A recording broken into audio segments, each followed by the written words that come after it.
Hi, an absolute pleasure to see you all and a privilege. Thank you, Bala.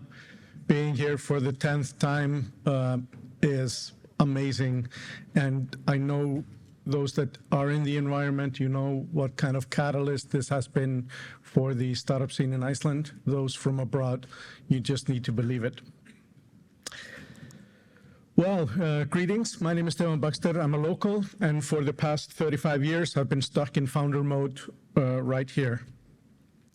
During that time, I've been at the forefront of marrying innovative technology with business needs and been fortunate enough to work almost solely in startups of mine or those created by others.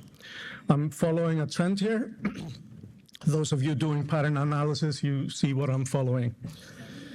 So some of these startups have been at the bleeding edge of technology, and the most have focused on unlocking business value with information technology. This picture of me, though, is oddly relevant, but more on that a bit later. The most meaningful definition of AI that I've taken with me is it classifies and describes technology before it becomes widely understood, accepted, and adopted. At which point, and this is to Helga's point from earlier, the technology graduates from the AI classification and forms a category of its own. Decision trees, rules, and fact-based systems, complex event processing, machine learning, neural networks are all excellent examples of this. Even the oldest of these technologies and all the other mentioned earlier have remained in the essential part of the software development arsenal, impacting what kind of business applications we can now make a lot more easily than we ever did before. Soon, I think we will also see large language models, such as GPT-4, graduate from the AI category. Eventually, we will start to consider LLMs to be a comprehension and communication subsystem rather than the brain itself. This will happen when we take the next steps towards artificial general intelligence with knowledge models,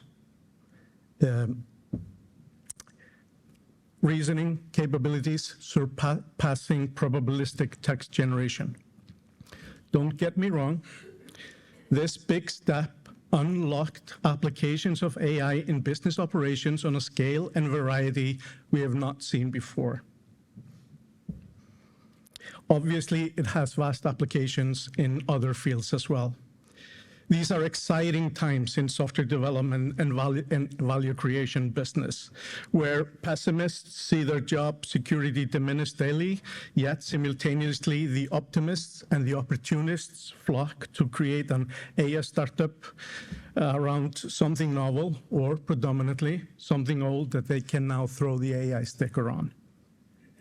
I am one of those people constantly thinking of applications in business when I see new technology, and GPT is certainly fueling a lot of that. But let me ask you this. If you had a coworker that could make almost everything sound believable, regardless of its truthfulness, and without regards for facts, and the ability to know if he was lying, would you really keep him around? The people that have cost me the most in the fragile startup mode are the ones that cannot admit of not knowing or not understanding something. For me, despite all the massive benefits and the beneficial aspects of GPT, it is, and we go back to Elvis here, the greatest pretender. Yes, my take on GPT is highly opinionated, and if you want to witness an old guy yell at a cloud, you can ask me later on. A repeated mistake that I've made is to assume mainstream adoption of technical advances in business soon after it becomes available, or on a 2 to 4 year timeline.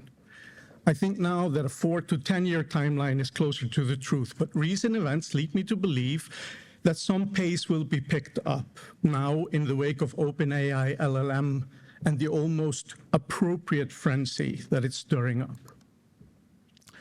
Building products and companies from nothing is an error-prone journey. Now, at my moderate age, my goals have changed, and only making new mistakes has become a motto that I cherish. Most here will remember the pressure created by the emergence of the web internet at the turn of the century. Then, companies were only to survive with rapid adoption of those technologies. Sadly, some of these promises are still unfulfilled. As a result, many larger organizations have rewrapped those promises in some digital transformation packaging to get the funding needed to honor 20-year-old commitments. Locally, and only briefly, the government sector called this paper to online processes transformation the fourth industrial revolution. It got awkward for a while. The sense of urgency we are experiencing now is on a different scale. And everyone is rushing to do something, anything, just do it quickly, and you better stick an AI label on it. For startups, the price of being ahead of the curve can be devastating and much more severe than being behind it. However, for large organizations, the gain of being early must be so much higher than the penalty of being late. AI has organizations moving from laggards to early adopters at an interesting, if not an exciting pace. Similarly, startups rarely afford to educate the market about the future or the possibilities unlocked by some technical advances. Instead, most need to wait for the Gartners of the world to carve out dedicated shelf space for them. In 2013, I founded a company around the application of AI to improve daily operations and customer experience with continuous analysis of business data, actions, and events. At the time, we saw a significant breakthrough in neural networks, a new generation. Complex event processing was still clinging to its AI classification, and natural language processing had evolved as well. These were all essential components for what we were building. In 2019, operational intelligence, streaming analytics, and autonomous analytics were introduced as emerging and important technologies, but unfortunately, it was a bit late for that vision. The company pivoted into something else, and so did I. Event-driven organizations that benefit from real-time insights and actionable intelligence from machine learning models and AI and all the advanced data-driven practices have finally started to emerge. Can you imagine how vastly more performant a telco, bank, or an insurance company, to name but few, could be if they were not dragging all that legacy IT infrastructure, technical depth, and lack of technical vision with them? A market lead can be gained or retained with the appropriate use of advanced technology. And now, in the wake of AI, or this last phase of AI, we have yet to see the next generation of businesses emerge. For a startup, being ahead of the curve is actually easier than being on time. And timing is nearly everything for them. Creating massive opportunities is hard. OpenAI created their own opportunity. At the same time, it looks like Google squandered their lead and initiative, at least for a while. Not many startups get to create their own opportunities. As a founder, I envy that a bit. A local VC friend of mine put this into a relevant context when he said, Icelandic startups are rarely funded well enough to create their own opportunities. The best that you can do is make sure that you're alive when they present themselves. In technology, there have always been particular pendulum swings. Long arc seems to move back and forth between extremes, from centralized computing to decentralized computing to and back again, from fixed schema to schemaless, and from procedural to functional programming languages, to name but few. They all seem to find a balance or equilibrium at the end. If we apply the same to AI, it's only fair to assume that we will have personal AI, and it will become big. Combine that with advances in computing, and someday soon we will have our personal AI running on our phones. So for the past 10 years, I've been obsessed with the use of AI to improve business operations. The ability to analyze streaming data in complex ways is an essential ability. That part has come so much easier than it used to be. But it turns out it's the thing that has changed the least that is either the hindrance or the main ingredient in unleashing great value and new possibilities: data. The technology to deal with data has become astounding. Everything is possible.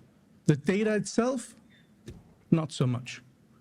For people on the business end of things, it's easy to think that quality data exists in abundance in their organization. It's easy to underestimate its importance or to trivialize the work required to maintain it. Creating good data from bad is an almost unsurmountable task in older organizations. I have yet to meet an older SME with its data in order. Even rarer are businesses that have mastered internal data as well as sourcing external data that brings contextual and situational awareness into their data-driven practices. In short, data is messed up. World data, even that published by the largest of organizations like the UN, World Bank, Eurostats, is a sad mess. Access to our world's truths is reserved for companies with the most data engineers. And access to this world data needs to be democratized. And we need to ensure that access to data is not the main difference in AI application between those that have and those that have not. Data scientists spend up to 80% of their time cleaning and enriching data and as little as 20% on analyzing it. How crazy is that? So you might ask, how is this relevant to AI?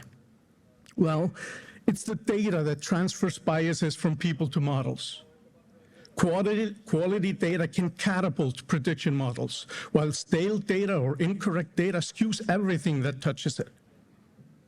In the case of AI, garbage in, garbage out becomes even more dangerous than it has ever been. Quality data, contextual, symbolic, and linked, will unlock the big next step in AI as we move from probabilistic text generation to knowledge models and reasoning. LLMs will likely play a significant role in creating and cleaning that data. More on contextual data in a bit, when I use the opportunity to soft launch our new product, the Context Suite. First, I have an old promise to keep. You will recognize that when I take my jacket off, something strange is about to happen.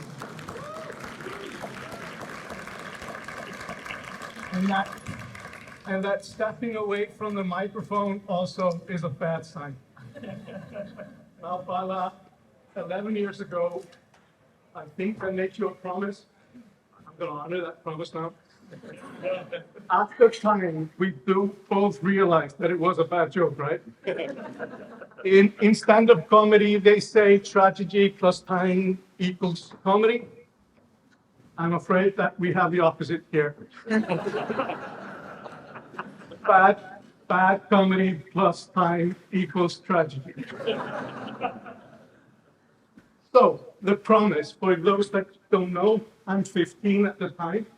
This is all my first startup lesson. This is the time I learned that if you're the first, you don't have to be great. Important lesson. I did breakdancing. And now, Paula, I'm going to do just a little bit for you. Oh, no. Oh, I thought I had the expectation management. I see, I was clearly wrong. For those of you that might think that this is a party trick done every once in a while, it's not. This hasn't happened in 24 years. And this is 40 years ago. So, a raise of hand. Has anybody here done breakdancing? We have two. Oddly, I will call on you in a bit please prepare to join me on stage. Well, so in breakdancing, there are iconic moves and different styles of breakdance. I was mostly doing robotic things and stuff like that. And the most iconic move is this one. So, and most people have seen it. Well, most of the older audience has seen it. And it goes something like this. It's just a way. And it exists in multiple forms. It's the smooth one. It's the somewhat robotic one. It's the one that goes to your body.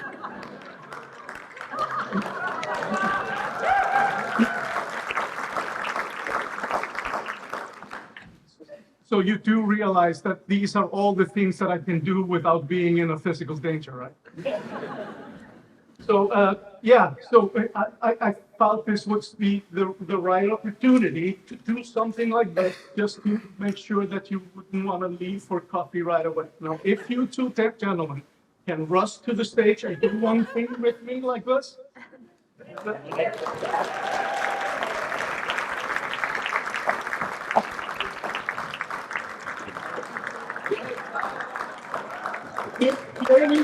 Here we have Bala, bring it on, man.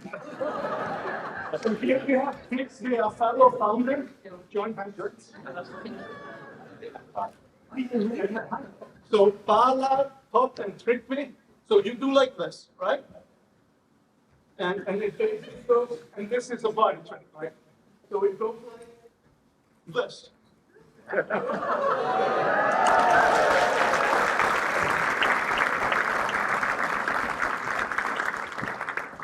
So going back to American politics, promise made, promise kept.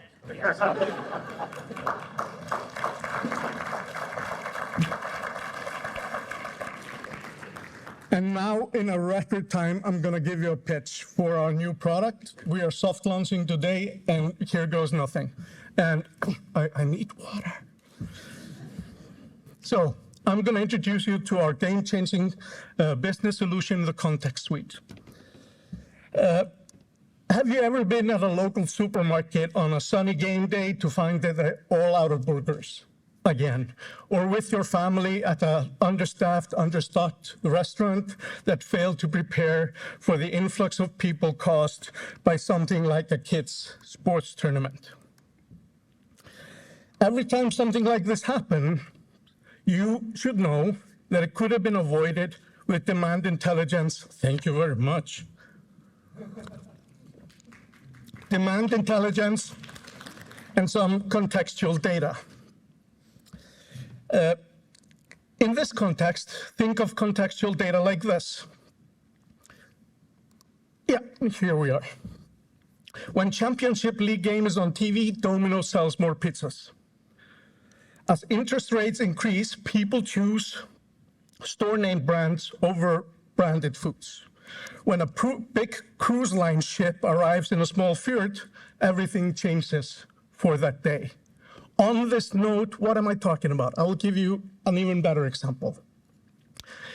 Being a superstore manager, you would know that Fridays and Saturdays are more busy than any other day of the week, right?